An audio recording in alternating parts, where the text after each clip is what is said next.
Ngayon, ito ho, si Senator Nancy Binay naman ang ating babalikan, ho, na binabasa natin kanina. Hinamon ni Binay itong mga transport officials at mga nagpapatupad ng polisiya. Sabi niya, itong Metro Manila, itong pagluluwag sa Metro Manila, na walang maliwanag na plano para sa commuting public. Ito yung mga mananakay, only added to the chaos. Nakadagdag lamang anya ito sa gulo, at saka sa misery. Isipin ninyo. And confusion. Isipin mo. Sa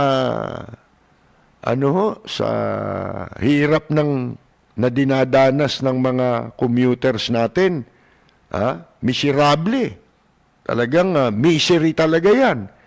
At yung pagkalito, mga kaibigan. Ano ba talaga, sabi niya, ang plano ng DOTR sa commuters? 3 months under ECQ, and still they have no clear plan in place. Yun na nga naman eh. Sipin mo, sa nagdaang lockdown natin, walang maliwanag na nagawa, hakbang, para sugpuin yung pong kuha na yan, para labanan natin yung pagkalat ng coronavirus. Wala pa tayong maliwanag. Ang gugulo nga ng naging policy, kung tutusin ninyo, yung SAP, di ba? Yung mga ayuda na yan, na wala namang gaanong nabigyan ng ayuda. Kokonti. Hindi alam kung nasan yung pera. Hindi maipaliwanag. At ngayon, sa loob ng 3 buwan yan, wala pa rin ginawang pag-aaral kung paano ang mga hakbang na gagawin pagka natapos na o kaya luluwagan na. Tama si Binay doon. Sabi niya, wala kayong maliwanag na plano.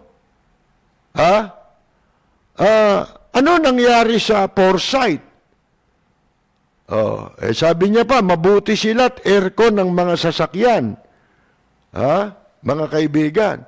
Yung ang taong bayan, hindi na nga naman aircon ng sinasakyan, mainit na nga, wala pang masakyan.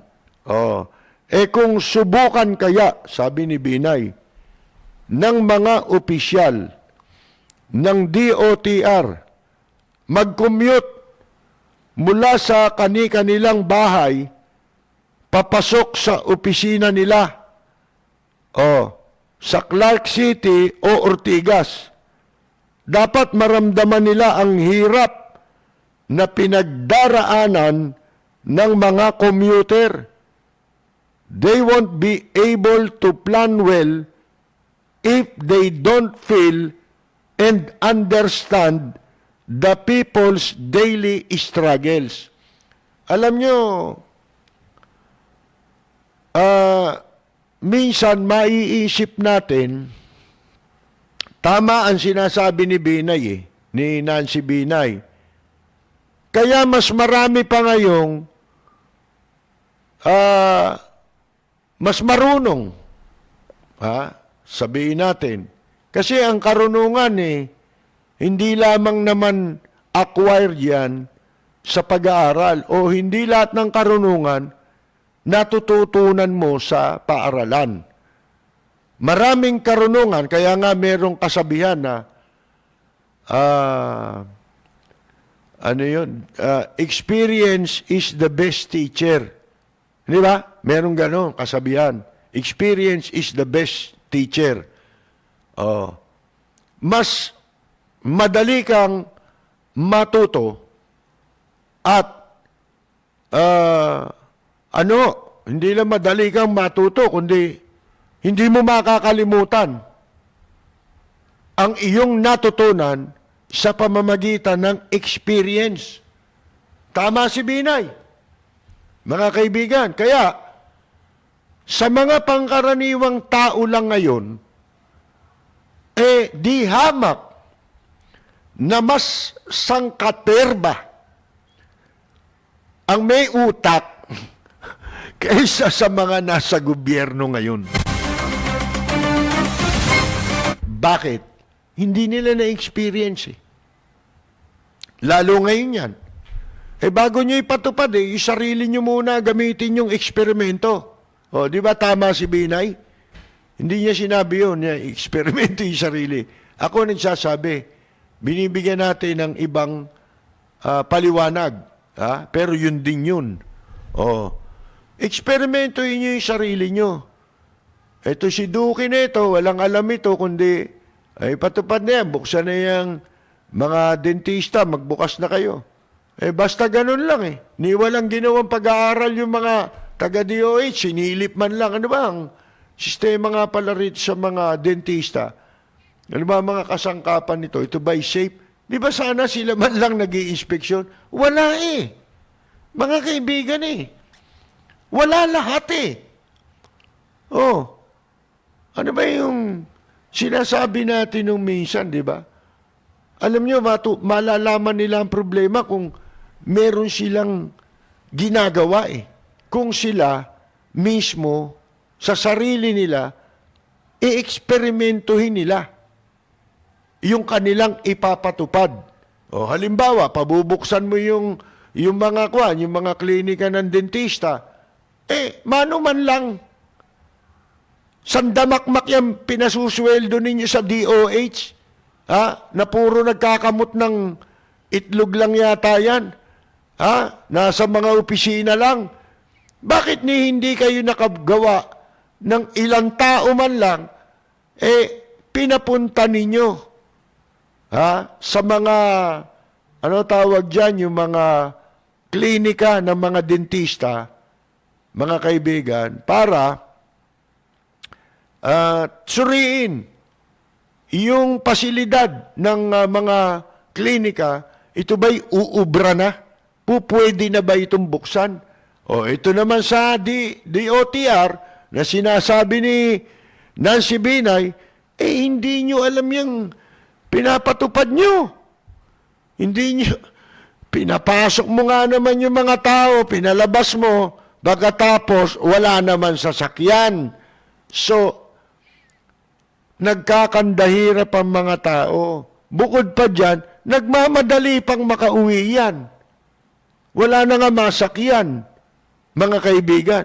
Nagmamadali pang umuwi yan dahil merong curfew. Isipin ninyo yan. Sana kung katulad nung Marcialona, ang curfew nagsisimula ng alas 12 ng hating gabi. Hindi ba? Dito hindi. Alas 8, di ba? Curfew na. Alas 8 ng gabi. Sus Mariosep, mga kaibigan. Sabi ni Binay, naniniwala siya na hindi preparado na mamahala ng mga kinakailangang mobility sa ilalim ng GCQ senaryo ang gobyerno. Since there were no adequate buses, walang sapat na mga bus or public transportation o anumang mga pampublikong transportasyon na magsasakay sa commuters papunta at mula sa trabaho nila. Kawawa ang mga tao, sa totoo lang, mga kaibigan. Daman-daman natin yung yung kalbaryo na dinadanas ng marami ngayon pero parang baliwala Parang baliwala lang. Tapos sila ito magpe-press conference. Ang dami nila, di ba? DOH, DILG, DOTR, sino-sino. Press conference. Ang tagal nila mag-press conference, ha? Andun pa si Ike Lozada. Si Harry Roque. Pero kaupo lang sila ron eh. Nagsasalita lang, mahirap ba yun? Pero hindi nila nasubok itong sinasabi ni Nancy Binay na gawin. Na subukin nyo sa sarili ninyo. Di ba, na-challenge nun si Panelo. Ito namang uto-uto, sumakay nga ng jeep. Pero kunyari lang, may kasamang mga kumukuha sa media. Di ba? Mga kaibigan. Siyang araw niya lang ginawa yun. Ito mga kawawang ito na nagpupumilit itong mga tao, kahit maagrabyado na sila, lintik ang taas ng pasahe ngayon. Yung pa isang problema. Hindi na proportionate. Hindi na tumutugma sa kanilang sweldo. Yung itinaas, pero nagpupilit pa rin ang tao. Meron lamang makuhang trabaho.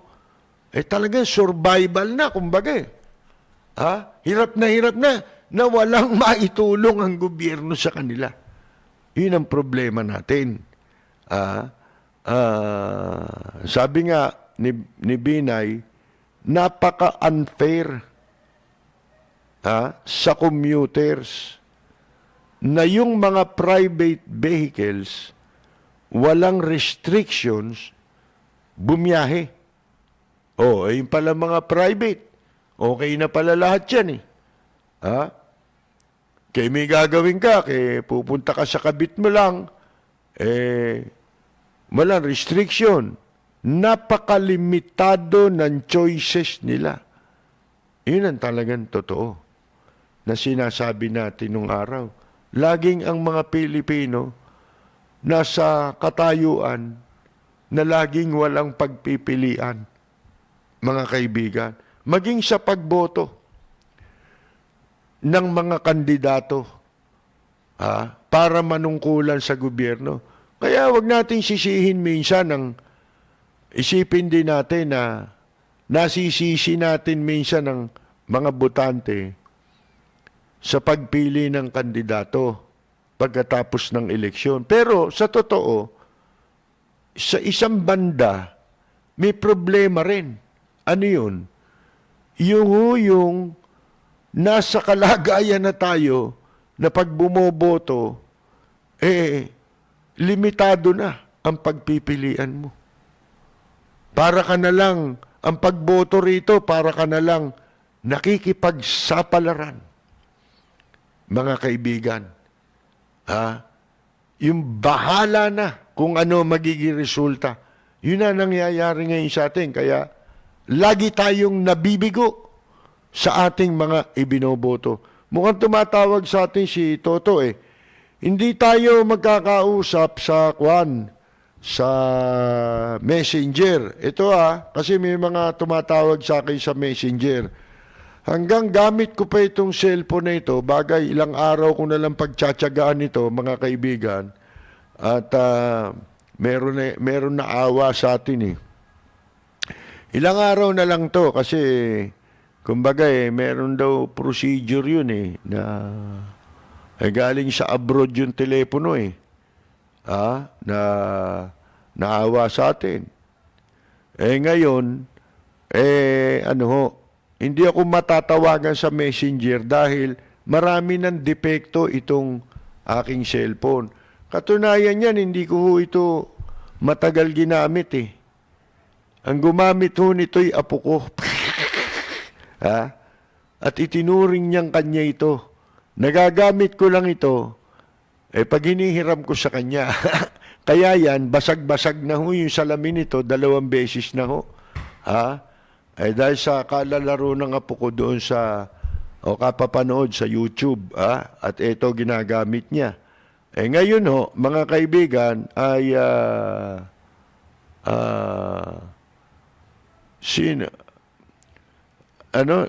naubusan ka ng ikakatwiran sa pagtanggol mo pa ABS-CBN. Sabi ni si Joey Joselito, Ako naubusan ng tanggol. Ba't ko'y pagtatanggol yun? Ha? Ba't sumusweldo ba ako sa ABS-CBN? Issue. Ha? Ang naubusan, yung yung mga laban sa ABS-CBN. Kayo naubusan eh. Kasi iba issue nyo eh. Yung prangkisa, kaya yun, no, na basura yung kaso ni Gadon. Kasi pumasok ng, kumbaga pumasok sa one way, yung bumangga. Kaya tawag sa kanya, pangahas eh. Yun ang ibig sabihin nung Supreme Court. Ha? Doon sa kasong ibinasura o doon sa petisyon na ibinasura. Ha? Ang sinasabi, suma total ng Korte Suprema, huwag kang masyadong pangahas. Pangahas ka eh.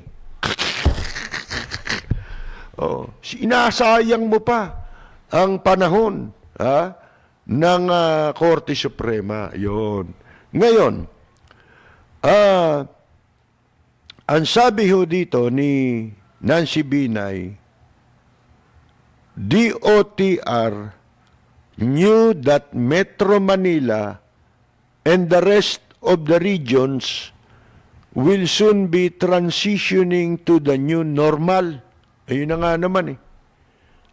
Pero hindi nila pinaghahandaan. Bahala na. Ito lang isa pa pala. Natatandaan ninyo yung mga OFW na ikinumpay nila sa mga hotel. Hindi ako nagkakamali ng aking sapantaha. Gaano katagal silang kinuwarantin sa mga motel, hotel? Sino nakinabang dyan? Mahirap na lang magsalita. Alam ko, yung isang opisyal ng OWA nakikinabang doon sa kumpanya ng mga motel na ginamit pong quarantine ng OWA para sa mga OFW. Deliberate makikita mo sinadya merong sa buwatan sa panig nung Red Cross, Gordon, 'di ba? Bakit pinatagal ninyo resulta ng mga di ba ang sabi natin, isa lang ang pwedeng pagsuspetyahan diyan. Alin? Sinadya na patagalin na ma-quarantine ng matagal yung mga OFW. Tingnan niyo yung handling na yon. Ano tawag mo ron sa ginawang handling ng OWA sa mga OFW? Isipin mo, pinarusahan ninyo yung mga tao. Pinagantay nyo ng wala. Pagkatapos, hanggang sa airport, di ba? Lintik ang naging kalbaryo nila. Bago sila nakauwi sa piling ng kanilang mga mahal sa buhay mula sa ibang bansa. Dito sila mas nagipit sa Pilipinas. Kitang-kita ninyo yung mga, di ba, yung mga ginawang hakbang ng gobyerno. Saan nangyari yan? Sige nga, saan bansa may nangyaring ganyan? Huwag na rin sa malalaking bansa. Baka sabihin ninyo, mayaman yun Nabalitaan nyo bang nangyari yan sa ibang bansa? Thailand. Yun na lang mga ka-level natin at least na bansa. Meron bang gumawa ng ganyan? Wala Meron ba tayo naririnig na problema ron tungkol sa ganyan? Pagpapatupad ng mga policy, ng mga protocol na yan, mga kaibigan, at yung mga ipatutupad ng gobyerno para ibalik sa normal na kaayusan ang ating lipunan. Wala Mga kaibigan hindi ho ba? At kung hindi pa ho sasablay, kung hindi pa maliwanag na sablay ang mangyayari sa kanilang ipatutupad, tsaka lang nila babaguhin pag sumablay na. Pagkatapos, ibibintang pa ngayon sa publiko. Sino ba nag-utos na ibalik na ninyo kung wala naman kayong masasakyan? Di ba kayo lang yun? Yung publiko ba may kasalanan nun? Bakit yung publiko wawarningan ninyo? Sino may depekto? Kaya ngayon, alam nyo, di ba may pinaplano pa nga pambobola sa mga OFW, di ba? Ang problema nga natin ngayon saan bansa ka ngayon magde-deploy ng OFW, di ba? Wala na yan Kumbaga, malapit na mag-phase out yan. Yang ginagawang mina ng gobyerno, yung OFW sector natin, walang natupad dyan sa mga pinangako dyan. Di ba may plano pa pambobola ito? Hindi totoo ito.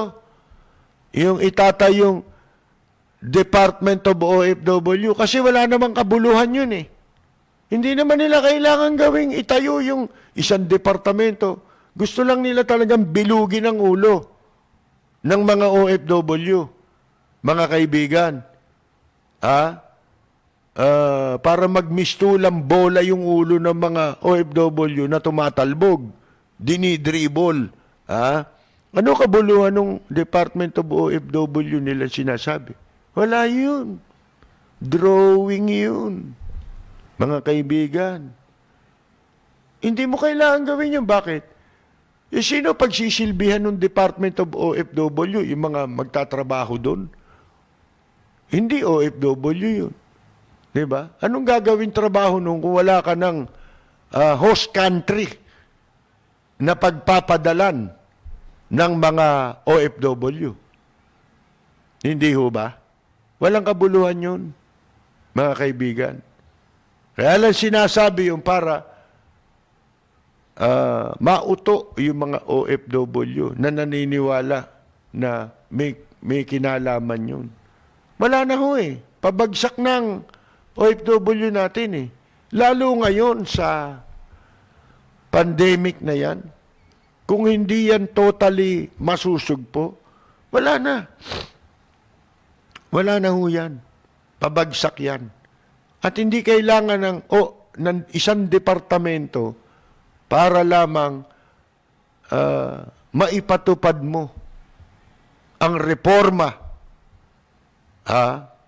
para maitaas ang uri ng pamumuhay ng ating mga OFW at ng kanilang pamilya. Hindi mo kailangang itayo ang departamento. In place ang mga opisina ng gobyerno. Ang may problema, yung gobyerno. Yung mga ahensya na yan. Katulad ng OWA. Ideklara nyo ngayon. Hinahamon natin ang OWA. Magkano ang inyong nagasta sa pag-check-in ninyo ng mga OFW na kinwarantin sa mga motel at saka sa mga hotel. Magkano? Anong departamento ang kailangang itayo dito sa Pilipinas? Alam nyo kung anong departamento? Hindi OFW department. Isang kagawaran, isang departamento na tatawaging Department of Common Sense. Balita, impormasyon at mga isyong may kinalaman sa bayan. Lahat isisiwalat ng walang takot, lilinawin, hihimay-himayin, matapang, ngunit malalim at makatotohanang komentaryo sa Lapid Fire. Lapid Fire. Kasama si Percy Lapid. Ulitin natin yung pagbati ni Toto sa kaarawan ngayon ni Chairman R.J. Jacinto, Undersecretary ng DICT. Narito po si muli si Toto Yaldama ng bandang Moonstrucks. Happy birthday, RJ. Rock and roll lives on. This is Toto Yaldama and the Moonstrucks. Have a happy birthday. Para sa nagdiriwang ng kanilang karawan, happy birthday ang bati ko, ang bati namin sa iyo. Nawa ay lumigaya ka.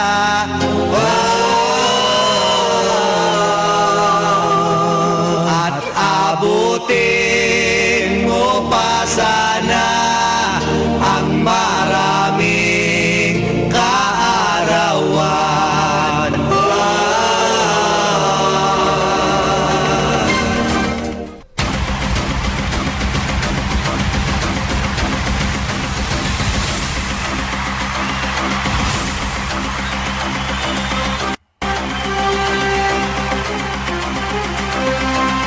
Mahaba pa pala itong sinasabi ni Senator Nancy Binay. Kumbaga lapid fire rapido ang dating mga kaibigan Sabi they knew that 30%, alam nila na 30% of those in NCR, yung mga nasa National Capital Region, will start going to work by June 1, na magsisimulang magtrabaho pagpasok ng Hunyo 1. Tapos, ang i-deploy truck ng libre sakay. Parang basura yung mga tao, di ba? Truck ng basura. Then, which compromise and breach all health protocols, particularly physical distancing. Ito mo ang observation ni Binay, masyadong naging malawak patungkol sa pagbibigay ng pansin sa mga commuters. Akala natin nung araw, di ba, madalas na kinakantsawan si Senator Nancy Binay na parang walang alam, ganun. Di ba? Pero makatotohanan lahat yung sinasabi niya. Mga kaibigan nalalabag yung sinasabing pinatutupad din sila nagpapatupad. Kung sa bagay, sanay na tayo dyan, na sila rin ang lumalabag sa protocol na pinatutupad nila. Kita ninyo yung sa NCRPO, di ba? Kita ninyo yung sa Batangas, di ba? Sa mga OFW, mga kaibigan. Sila rin ang nagpapahamak at lumalabag doon sa physical distancing na bahagi ng pinatutupad na protocol.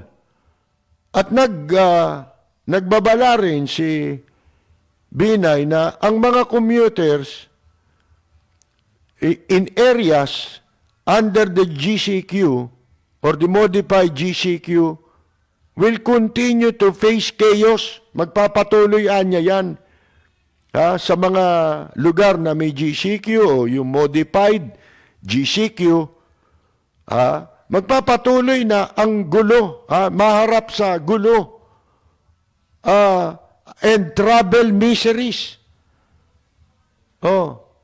Mga kaibigan, sa napakahirap na paglalakbay ng mga tao, pagkilos ng mga tao, should there be no holistic and realistic public transport plan in place? Kasi dito ang kulang, alam nyo, sa administrasyon, walang kinakausap na iba. Ang kinukonsulta, anino nila, mga kaibigan. May mga lihim na nagpapasya para sa administrasyon. Pero wala na ho dito yung consultation. Para bang wala nang kwenta lahat ng sangay ng gobyerno, kundi kung ano na lang yung masasabi, ano na lang ang pwede nilang maisip, basta yun, sila masusunod. Kita ninyo, kung merong discussion sa mga issue, at kung sila po parang wala silang gustong kaharapin, na tao. Ewan ko, ano yan?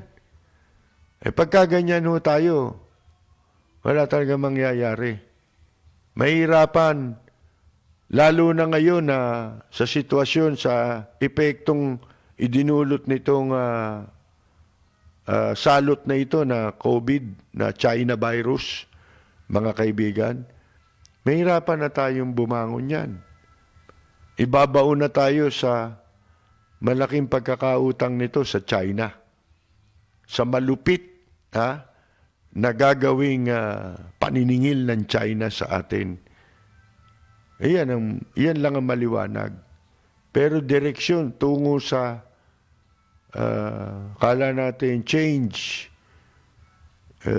is coming. Change is coming.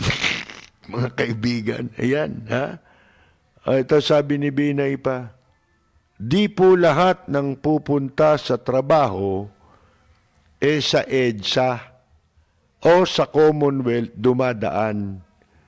Yung pagbaban ng jeepneys sa kalsada ay unrealistic, anti-commuter at anti-worker. Puro, bakit hindi magiging anti yan kung ang tinatamaan lagi ng mga policies natin lumalatay sa mahihirap, mga kaibigan. Di ho ba? Sa ayaw at sa gusto natin, yun ang talagang katotohanan.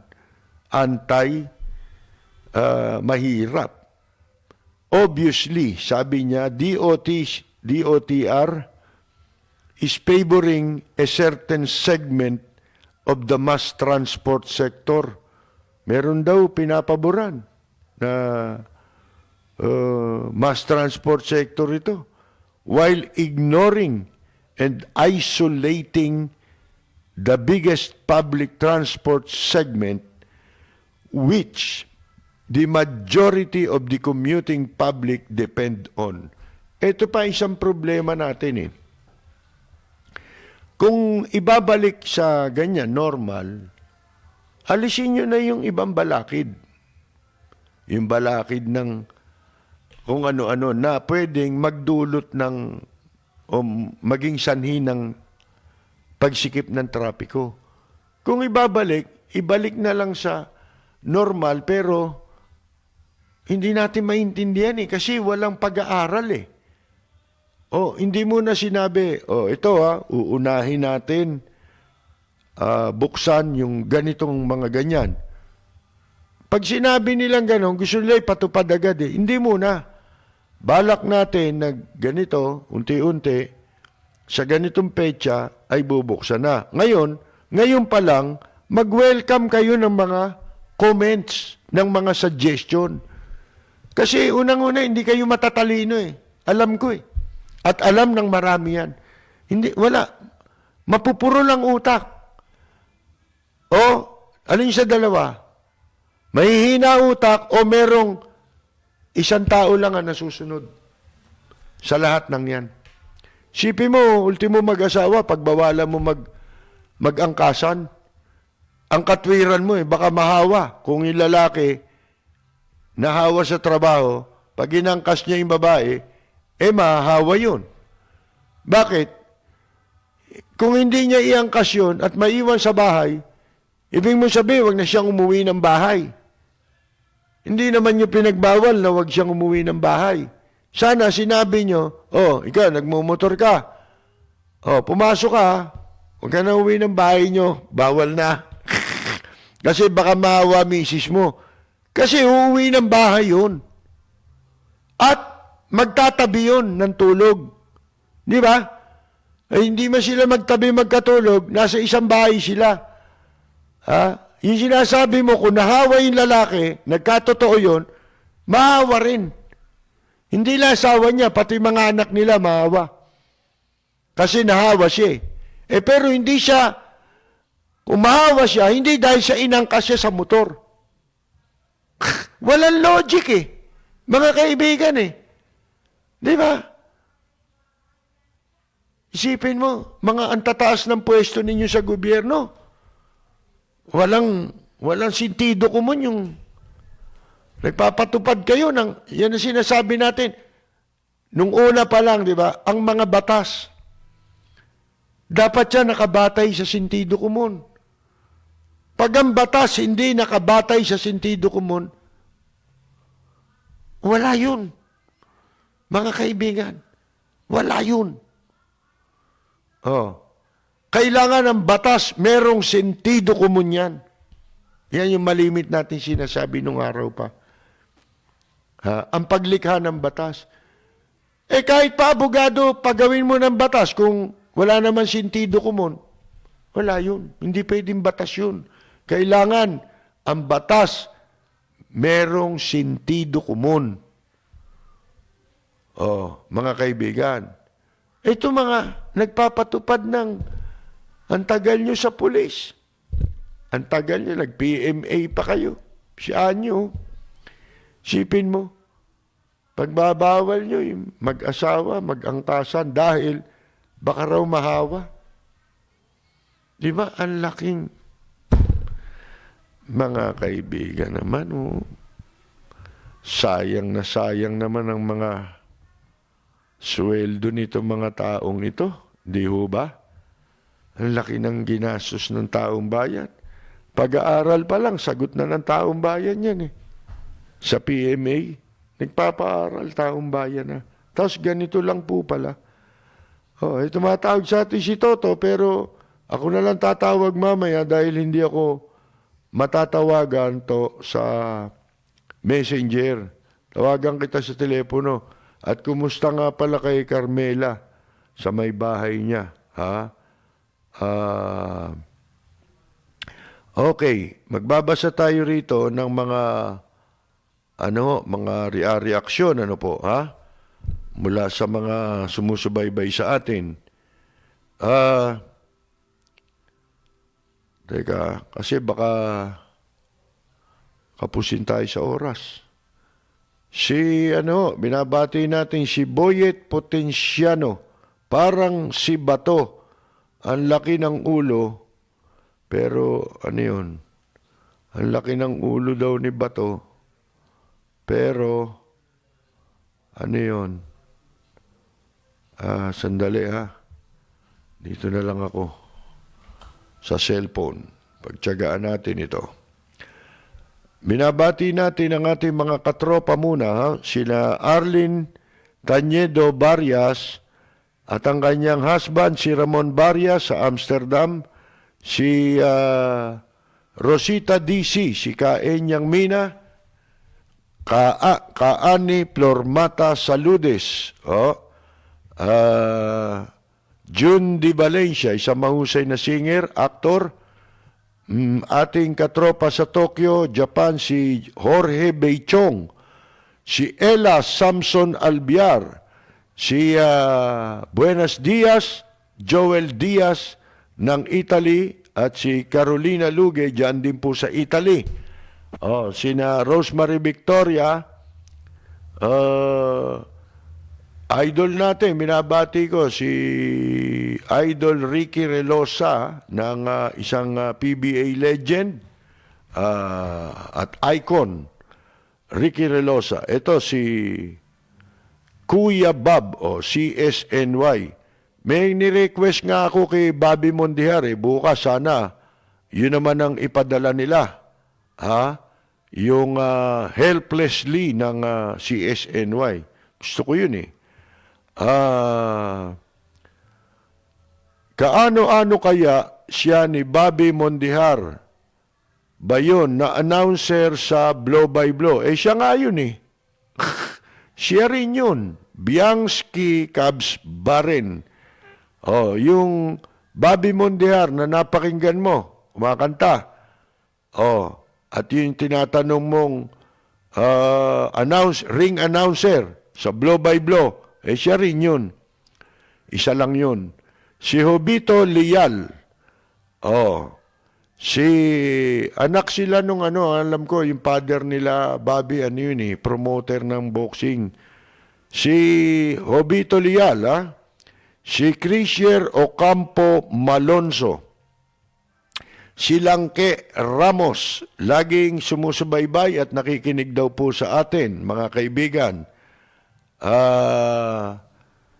Si Noli Jacinto. Ayan. Andali meron pa rito Pati yung discrimination sa seniors, walang walang logic para limitahan mo ang movements ng mga senior citizen. Hindi ko alam kung anong mga pakay nila, no? Mga kaibigan. Hindi ko maintindihan yun.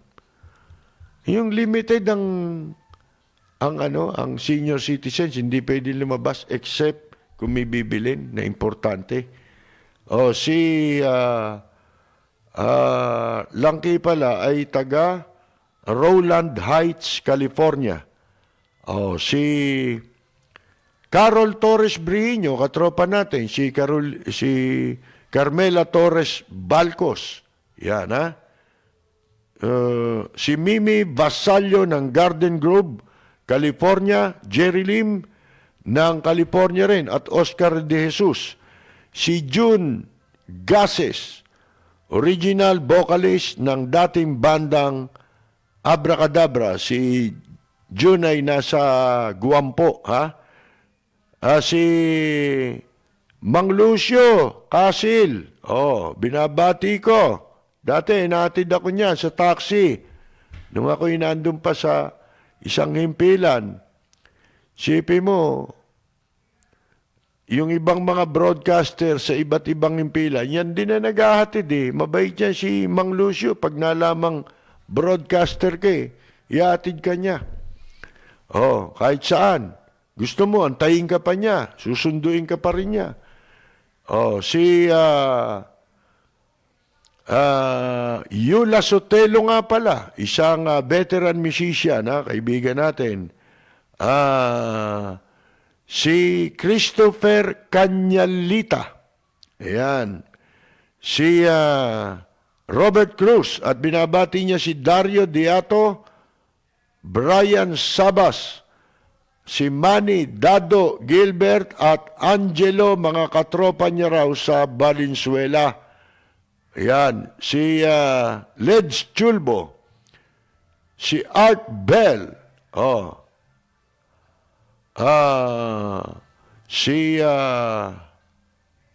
Reddy San Miguel. Maaga raw mga ninja troll. Si Leds Chulbo.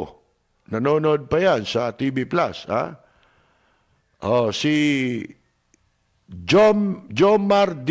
Apolinar ng Santa Rosa, Laguna. Hernando Noblezada, si Grace Padilla, Telang Padilla, at siyempre si Tita Nela San Diego. Ay binabati po natin. Kumusta po kayo? Tita Nela, matagal na sumusubaybay sa atin yan.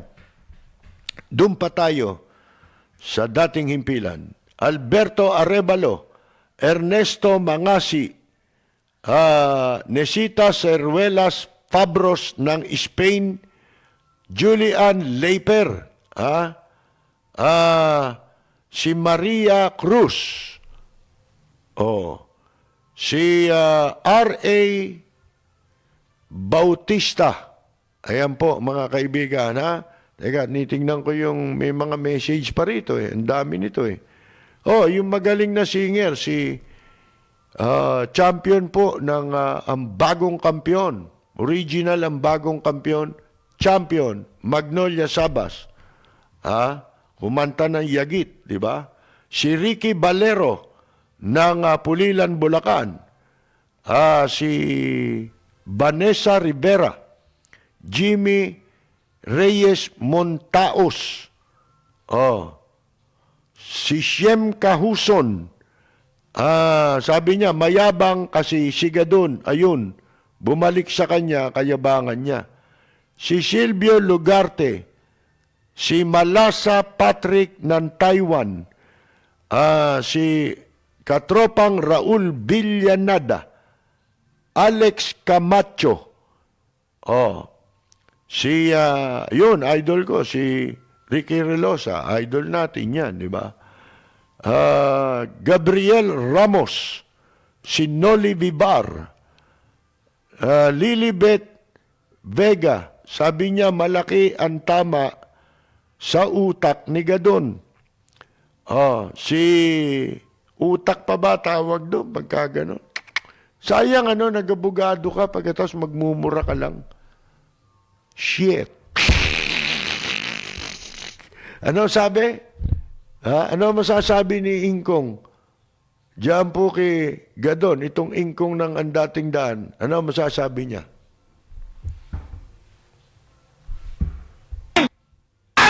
Tanga! Inutil! Talantado! Dapat ito katapat ni Gadon Ulitin nga natin.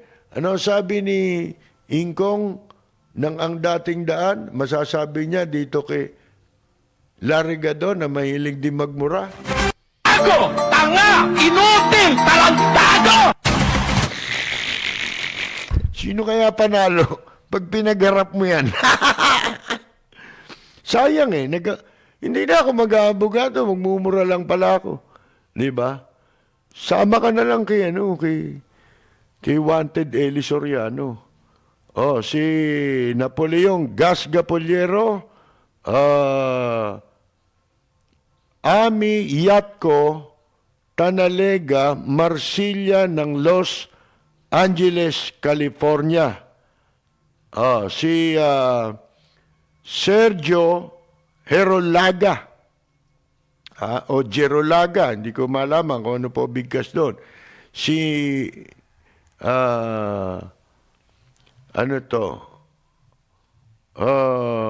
binabati raw,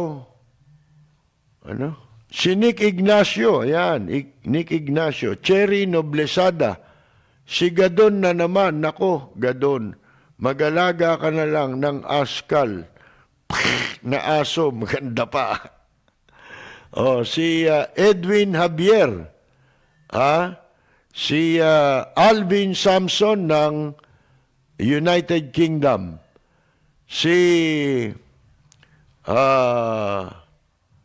Lilibet Vega, Epalyan Sigadon, lahat na lang kontra siya.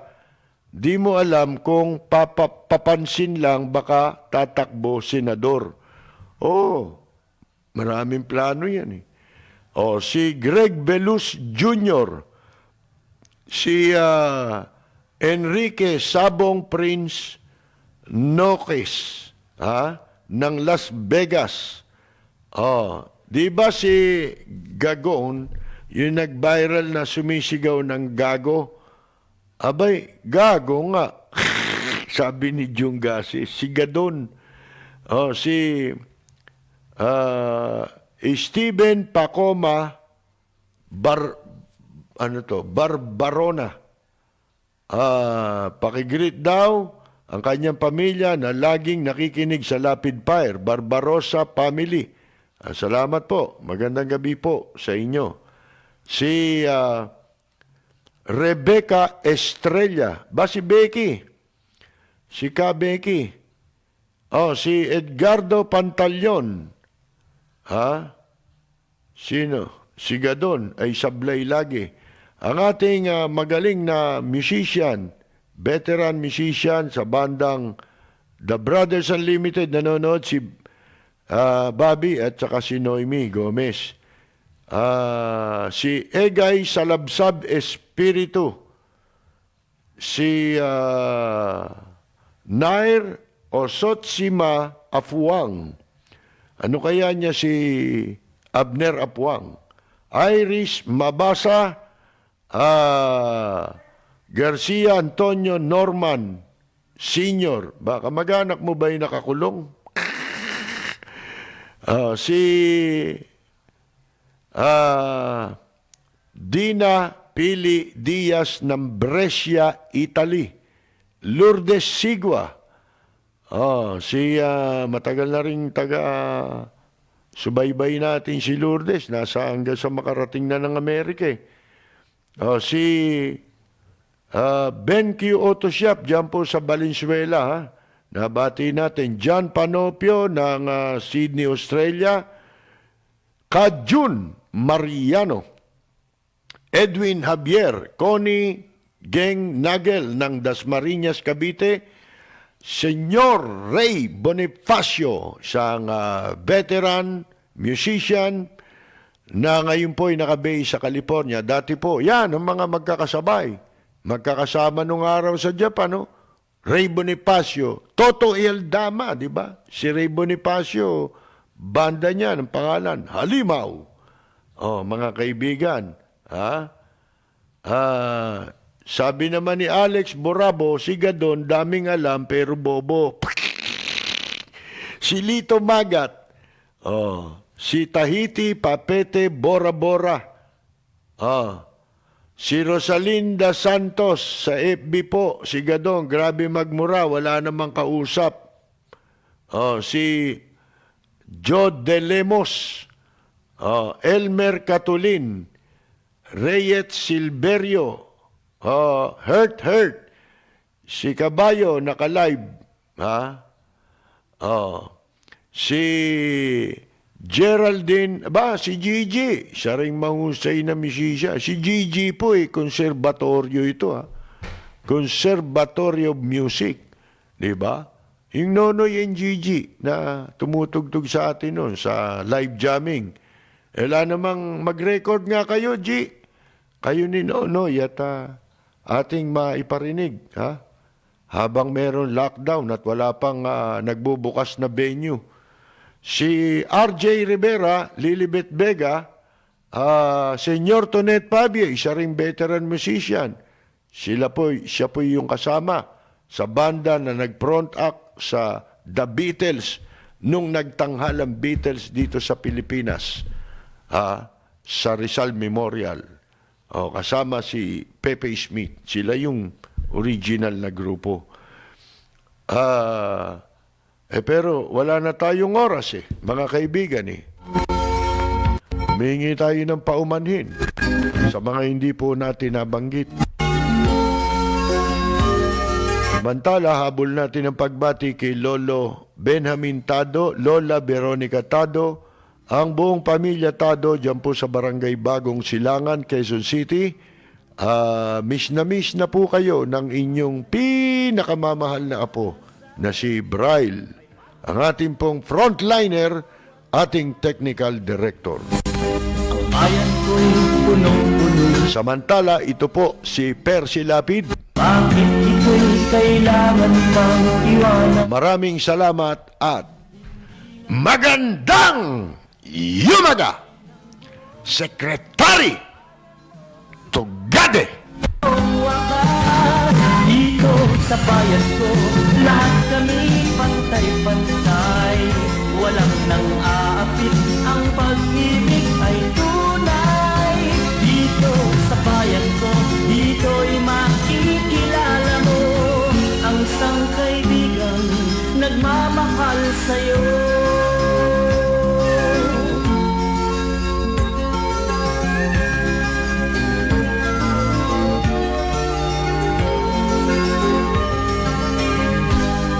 Ang bayan ko'y punong-puno ng yaman. Bakit ito'y kailangan pang iwanan?